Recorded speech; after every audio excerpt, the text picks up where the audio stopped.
Come on in the kitchen with Doodle and me. We have just stepped out of the kitchen onto our balcony to pick some fresh rosemary. This is where I live, in Hout Bay, Cape Town, South Africa. Just across the road from the beach. I'm very blessed. Today we are picking some fresh rosemary for the third in our series of quick 5-ingredient dinners. We are smack bang in the middle of summer, but today it is very windy, as you can see, and it is cold, and I'm feeling like some stew, more particularly some chickpea and tomato stew. So let's get going. First ingredient number 1, onions. Actually, we just need 1 onion for this dish, so just chop it up however you like. It can be rustic, you can do it finer, it doesn't really matter, there's no right or wrong. Fry it off in a little bit of extra virgin olive oil. If you have some garlic, we're not going to use that as an extra ingredient, but if you have any on hand, just add it on. Now for some fresh rosemary, I cut some up and other I just added in a whole. If you don't have any fresh rosemary, just add whichever dried Italian herb you might have in your pantry. When the rosemary hits that oil, it has the most beautiful smell.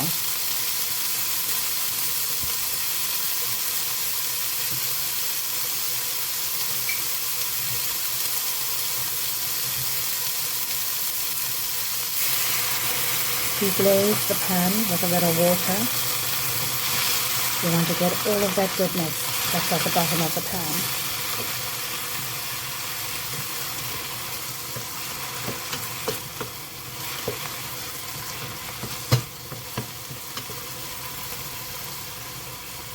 Season with salt and pepper, and then we are going to get onto ingredient number 2.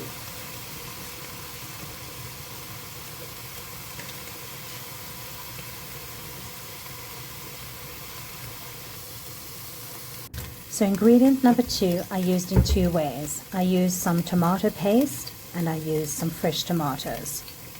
Always fry off your tomato paste in a little bit of olive oil.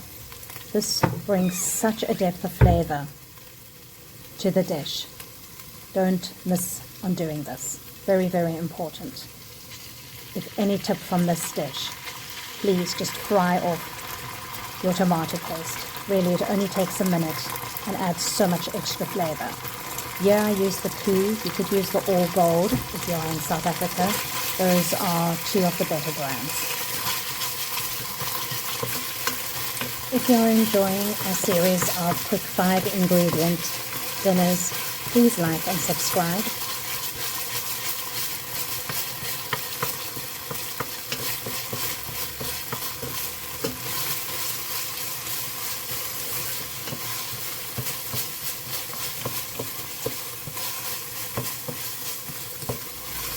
Only 2 ingredients and a herb, and it is smelling so good already.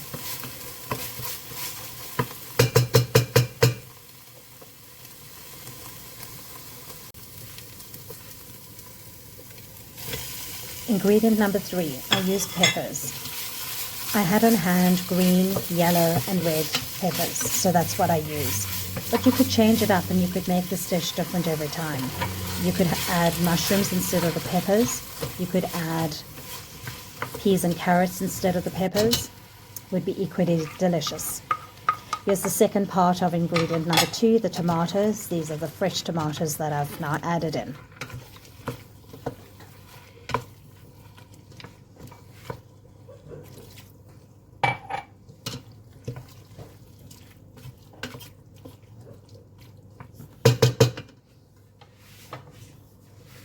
Just add a little bit of water so that it's not sticking on the bottom, and then we're going to add our second last ingredient.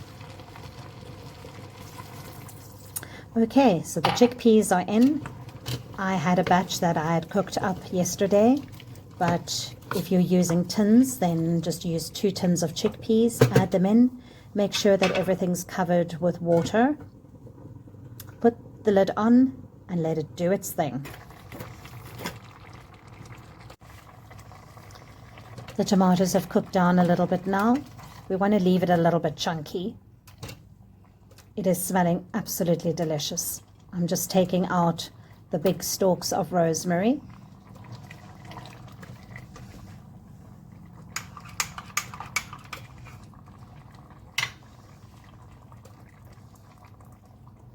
And now I've added a little slurry, which is basically your flour and water.